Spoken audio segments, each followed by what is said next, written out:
Finally, part 2, where I take these very famous smart speakers and do my best to explain how well they perform in a home theater setting.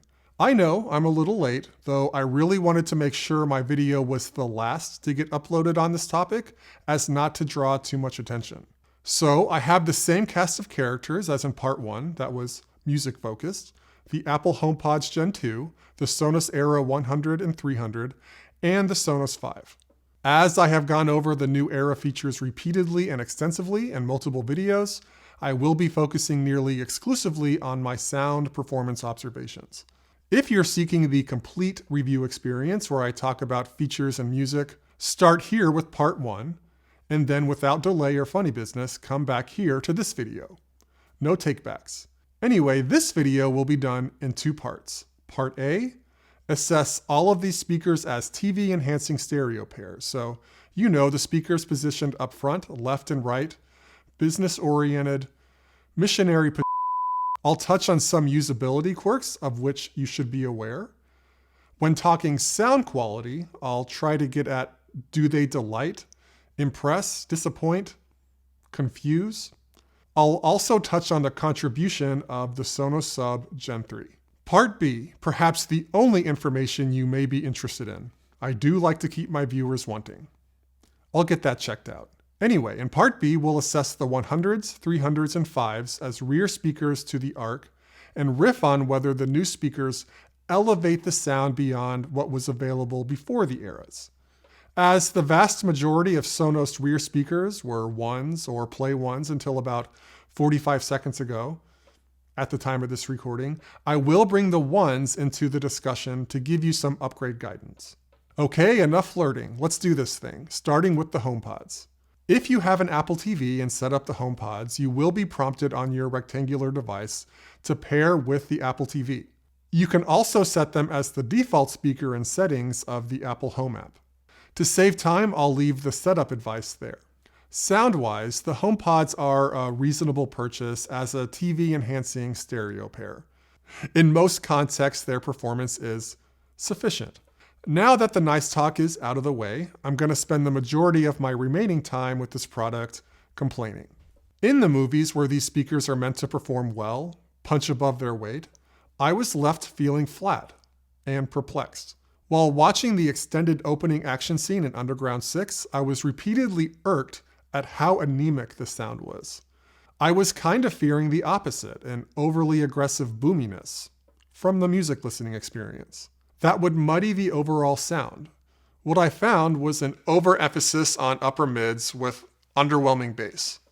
The part of the scene where there's this club mix of a famous classical ensemble, the thumps were far too gentle, and the usual satisfying depth of engine sounds were largely muted. I'm not quite sure what's going on because I know these speakers have more of that oomph in them. Credit where it's due. There were spatial effects that landed. I regularly got decent flashes of shards. Lots of shards in that movie. Gunshots happening off to the sides of the room, and discernible height effects with helicopters flying overhead. It could be that the spatial effects that were emphasized required perhaps a sacrifice of the low end. In any case, the tapered low end just completely blocked the cinema experience for me. I also think, as cool as 360 speakers may sound in theory, they could be counterproductive in most cases. In particular, if you're trying to use it as a traditional speaker where throwing sound against the back wall may present more of a challenge than a benefit in delivering an ordered sound. I sense a HomePod stereo pair purchase is on the far boundary of making sense for a $600 mainly TV purchase. It obviously makes more sense for the deep in the ecosystem Apple customer, but if you are really just using these for TV and music close to a wall and not the smart home features, I think you are probably better off with powered bookshelf speakers that can do audio beyond Apple TV, or perhaps the Eras that I'll get to. If you're not married to that wide physical separation the HomePods can give you, you might also consider a soundbar, like the Beam Gen 2, which I would probably take over the HomePods as it has better bass, a more coherent sound, the benefits of eARC, and expandability options like a sub and rears. For what it's worth, the Beam Gen 2 would be amongst the most Apple-esque soundbars out there in the $600 range. Okay, onto the eras. General advice: if you're angling to use the Sonos 100 and 300s as a stereo pair, you have 3 connection options, but only one user-friendly option from my perspective. In any case, set up your stereo pair and optional sub in the app before trying to connect to the TV. It makes things easier later. The worst option is to use line in, as there is a 2-second delay between video and sound, which does kind of diminish the experience. I can't party. A bit of a bummer, as I think this delay dramatically diminishes the utility of the line-in function. Hopefully Sonos is not inserting this delay on purpose, because that would be exceedingly lame. If you have an Apple TV, you can connect via AirPlay by holding this TV button on the Apple TV remote, then scrolling down on this sidebar, then selecting your AirPlay-enabled Sonos speaker from this menu here. It really works. The audio-visual sync seems as good or better than HDMI. Great. Name your favorite meal. The signal is decent. Maybe you get a cutout once an hour or so. So it's definitely workable, but the frustration really expresses itself when trying to change volume with the remote.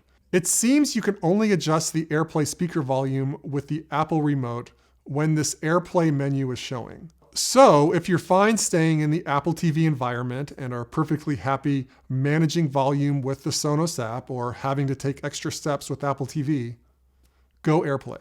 There may be some confusion with Bluetooth, so let me confirm. I was able to pair a single speaker, a speaker pair, and add a sub in either case. So that's pretty cool for sure. Using Bluetooth kind of untethers you from the Apple TV and allows any TV sound to travel through the Era speakers. When you adjust the volume on the TV remote or Apple TV remote, the Era speaker volume changes. After we are fed. But you know, make sure your TV does have a Bluetooth out. If your TV is fairly new, it probably does. The 5s, well, you're stuck with the AirPlay option, as even the analog line-in has a crazy delay. What's up with that? All right, the sound, the Era 100. Man, the 100s keep overachieving. They are just so in the pocket, satisfying in that way, neat and clean. Avoids excess, physically, sonically, budgetarily. It's the speaker that's least likely to overstep. My thoughts going into the review was, okay, the 100s will probably delightfully augment that slow-paced Netflix crime drama, but will sound a bit silly or over their head in that big action flick, especially as I'm accustomed to all these big expensive 45-channel soundbar systems. It's just asking too much, right? Anyway, my biases were just repeatedly proven wrong. I haven't been able to make these speakers sound out of place or over their head. They're just very competent. Don't get me wrong, you're not going to get flattened with a wave of sound, but there is an impressive, effortless volume to it. And there is this surprising and undeniable low end that makes these so hard to dismiss. You're not going to get a huge spatial 3D component, but there is surprising detail and clarity. If there's such a thing as a cool smart speaker, this is what it looks like. I just kept wanting to fist bump and say, respect. But these speakers don't have any arms, much less fists. Watching a series of action movie clips, just enjoying the simple pleasures of wide stereo separation up front, I kind of lazily said to myself, I know I'm supposed to be itching to get to the 300s, but I'm pretty comfortable with this sound. My sub-suggestion with the 100 is the Mini, and full disclosure, I haven't even heard the Mini. My expectation is that the Mini would lead to the most natural, two-way, flattering, proportional sound, though the full-size Sonos sub is not a terrible choice. Though you will need to be a little more cautious than if paired to a full soundbar system. I'll just say it now, I do prefer the 100 pair over just a soundbar generally. Certainly a soundbar in the $500 range, and definitely over the HomePods. Do I prefer the 100 pair over just the Arc? I'm not prepared for that level of drama quite yet. If you're in the Sonos mood for home theater and want to spend less than 4 figures, the Mini and 2 100s is a really savvy, Euro step nifty option. You can brag about it and annoy your friends. You know, how your setup is better than the Bose 900 or whatever. My brain mouth filter is malfunctioning. You obviously miss out on some of those soundbar niceties, deeper integration with the TV, richer data formats, but yeah, this 100 stereo thing is refreshingly offbeat, different, delightful. The Era 300. In terms of the sound, I was definitely feeling the spatial element more than I did with music. Plenty of sound bits escaping from the stereo paradigm, presenting as objects, really, far away from the speaker. Now, that effect was limited to the front and sides to a lesser degree, but you're definitely not completely giving up the spatial component with this setup, even if you can't technically get Atmos on it, as that's not supported with Bluetooth or AirPlay. The detail and clarity is certainly commendable.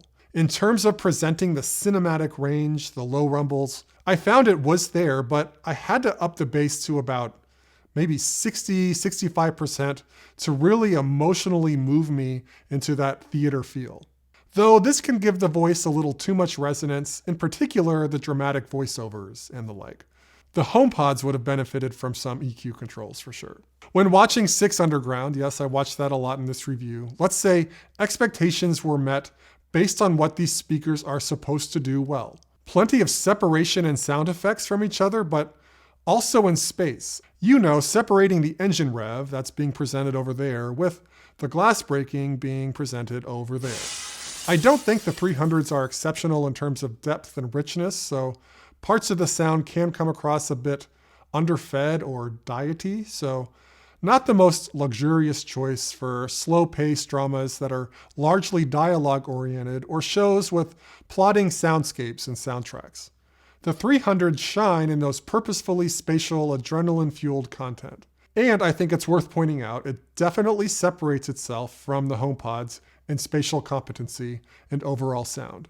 I always hate to classify any particular dollar amount as trivial. In the first half of my 20s, I'd have to half my income every time I ate food. But if you have disposable income to play in this space, you're definitely getting more than a 50% sound bump and 50% value bump in terms of the total offering over the HomePods. In terms of the 300 or the 100, obviously the 300 outputs a more ambitious sound, though if you're in a smaller listening space or you have a thin-walled apartment, I could see the 300 being a bit overbearing or perhaps prohibited from expressing its strengths.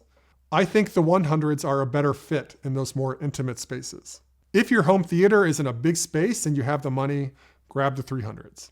I think you can skip the sub and be satisfied, but a dedicated sub undeniably elevates the setup and seats it firmly in that proper theater frequency range. So the 5s. The Bluetooth connectivity limitation aside, these present the safer sound option to the 300s, fewer risks. It gives you an elegant choice for a traditional stereo home theater. The benefit here is really the sound fundamentals, so I think it's better for a traditional sitcom, slower dramas, and content with an emphasis on dulcet tones, aesthetics over spatial separation. Mrs. Robinson, you're trying to seduce me. The 3D audio separation is really absent, which, to be fair, is not advertised.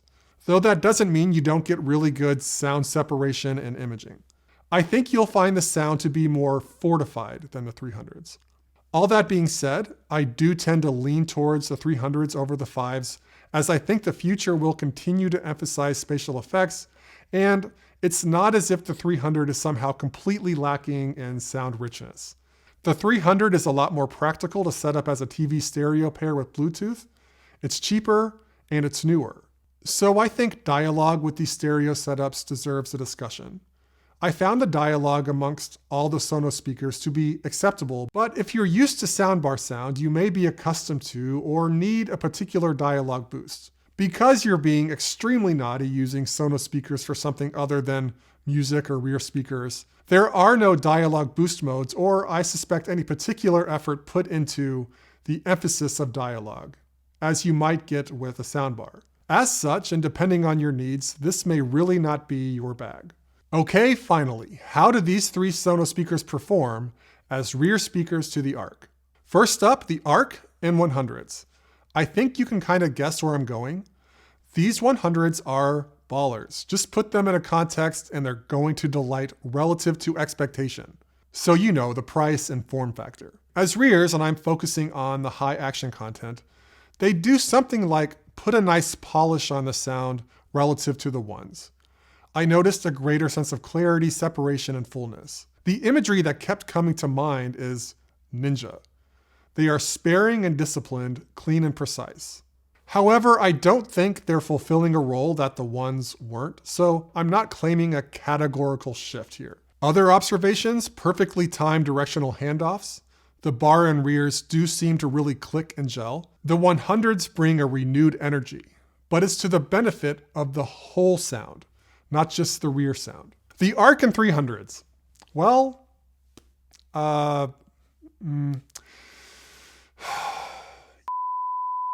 yeah, the first encounter, which again was 6 Underground, was a bit of a complete and utter train wreck. The bass on the 300 was just way too pronounced and basically ruined everything. It then dawned on me that I forgot to true play the system, and boy, that worked. Thank goodness, because I was getting pretty nervous. I've never heard such an obvious sound benefit from a room tuning. Absolutely critical in this case. The main point, if you want to buy the 300s, make sure you have a way to true play. I wouldn't rely on quick tune with the 300s. Anyway, after tuning, I was no longer in hell, but I was in a completely new land, just completely unfamiliar terrain for any soundbar system, but definitely with a Sonos system. I gotta say, I don't recall the rear speakers putting such a deep imprint on the sound. Just a much more noticeable and complex rear soundstage that kind of completely upended the bar and rear hierarchy. It was such a shift that it kind of took me a while to recalibrate. I definitely had to spend extra time finding the right rear volume, bass level, and height level. Even after all that, like I've mentioned, you have this situation where your rear soundstage is far more present than it has ever been before. It's not filling in holes, picking at spots. It's saying, you bought me, own the consequences. I think the 300s really offer a wild ride that often feel like it's right on the edge of untethering itself from the rails. Wait for it when the soundtrack is also kind of off the rails like Underground 6 and Transformers. So yes, there is no shortage of sounds going in many directions behind and beside you. And these sounds are substantial with body and plenty of life and clarity. It manages to hit both satisfying and stimulating, which I think takes a special kind of speaker. Is coordination between the rears and bar paramount? No, which I think may lead to a significant number of chill, casual, normal, moderate people to say something like, well, this is a bit much. My sense is that Sonos wanted a spatial music speaker, and they said, heck, let's give the soundbar kids their kicks too, and allow the 300 to be a rear speaker. I'm still very new to this lampshade on the head Sonos vibe, but it's definitely the one I'm most interested in exploring further.